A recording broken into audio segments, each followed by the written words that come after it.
Hey guys, as I promised, Nexus 1 review. Here's the phone. Got it this morning from FedEx. Was kind of nice actually. I got the phone. I bought it from Google last night around 4 p.m. and this morning I wake up and the FedEx guy's at my door with the phone. So that was nice. Let's take a look at it. First of all, the first thing you see is a 3.7-inch capacitive touch AMO LED screen, which has 800 by 480 resolution, and that's quite high for a phone, especially for an Android device, unless you're talking about the Verizon Droid, which also has quite good screen. Now, one of the first things you notice about the phone is that how thin the device is compared to other Android devices I have seen and used, specifically MyTouch 3G. This thing is just tiny.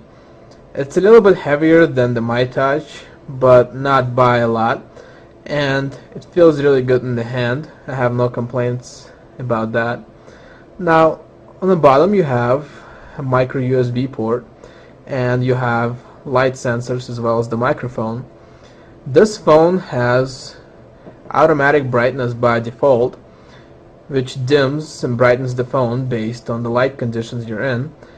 That is a good idea. However, in my opinion, it does not work all that great, as when you use the phone in landscape mode, I believe most of you, including myself, are going to cover the light sensors, and when I was trying to text using landscape, the phone became extremely dark, even though I was in quite light condition. And yeah, well, anyways, moving on, let's look at the top of the phone. You have a 3.5mm headphone jack, as well as a dedicated power switch, which also is used to unlock the phone. On the back, you have Google branding. You have 5-megapixel camera with flash. You have a speaker, which is quite decent, not as good as my Touch 3G speaker, for example. Now, this little area right here, you can get this engraved when you buy the phone from Google, and I believe it's free actually. So I would recommend it if you would like something more personal. However, what it does say is that you do void warranty as far as actual return goes. Now, on the left side of the phone, you have a volume switch, which is volume up and volume down. And that's basically it as far as buttons go. The other side is completely blank. You have the usual trackball, you have the back key, you have the menu key, you have home and search. Now let's unlock the phone. You do this by pressing the button on the top. This you can see how much the lock screen has changed since the Android 1.6 and lower. I believe Droid has the same lock screen, but I'm not too certain. On the right side you have the volume mute button slider. You can turn the sound on and turn the sound off, and on the left side you can drag it out to unlock the phone. Instead of having 3 home screens, you now have 5 by default. But if some of you saw my previous videos, you can see that if you root your MyTouch 3G or any other phone, you can get 5 home screens, sometimes even more actually. But right now by default you have 5, which is nice. It does feel kind of a little bit choppy when you are on the home screen, but other than that, this phone is really fast as compared to MyTouch, for example. Every single Android device I played with or owned, I felt like I had to root the phone and install a custom ROM just to make it run fast. With this phone, I do not have this problem. Now let's look at the changes. The main thing you see is the way the menu button looks on the home screen. Instead of having a slider where you slide it up to open menu, you just press it and you have a nice view of all the applications you have installed. It's very smooth, the transition is. It looks kind of 3G-ish.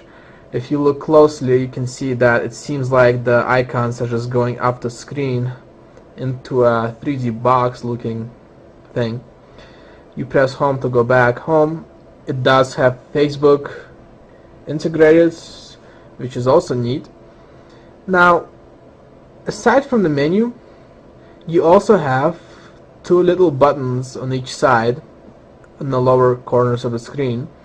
They allow you to switch between home screens instead of have to swipe, and they also illustrate how many home screens you have and kind of help you understand the position of where you are at this moment. So right now it tells me that I have two home screens on the left and two home screens on the right side, and if you hold either one of them, you can kind of have a card view of all of your home screens and you can see all the icons that you have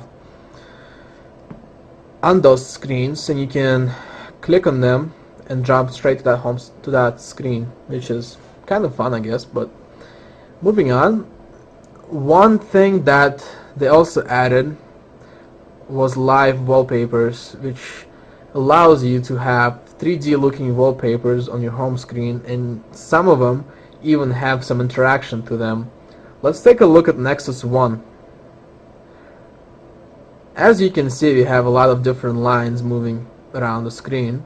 You can tap and you can kind of make your own. Kind of useless, but nevertheless, it is fun. You have a number of different choices when it comes to those wallpapers, and some of them even work with your music player. One other thing that they changed, which I find kind of big, is the gallery. The gallery is very smooth and it's 3D. So let's take a look at some pictures, for example. You can go between albums just by tapping, and you can have landscape mode. There is no multi-touch yet, but you can press the zoom in button and zoom in, and unlike previous versions of Android, it's very smooth. You can go back, press the back button to go back in the gallery. Let's go back to the main gallery, let's say. We can look at my camera pictures. As you can see, you can slide through them. If you tilt the screen a little bit, you can see that the thumbnails tilt as well. That's kind of neat, I think. You can also once again have your good old portrait mode. You can swipe through them. You can also hold this little slider and you can kind of sort pictures by date. You can see which dates they were taken. You can go back home. You can also access camera, which is extremely responsive. It's almost instant as far as the start time goes, and you have little menu slider like you have on the Droid. Okay, now let's go back home and take a look at the browser.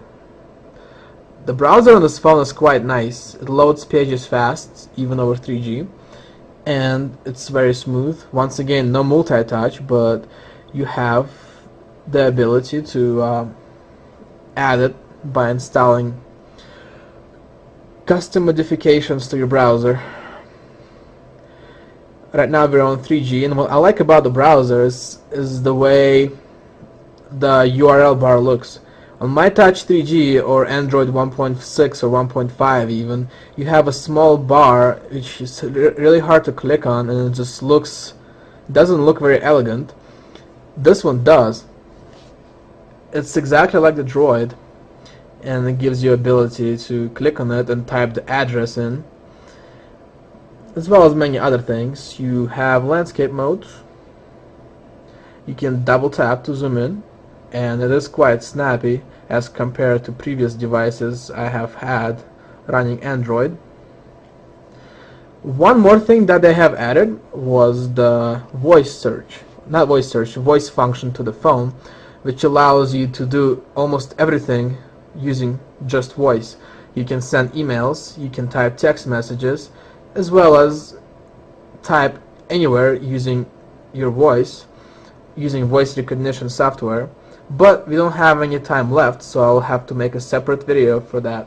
Thanks for watching. Have a good day.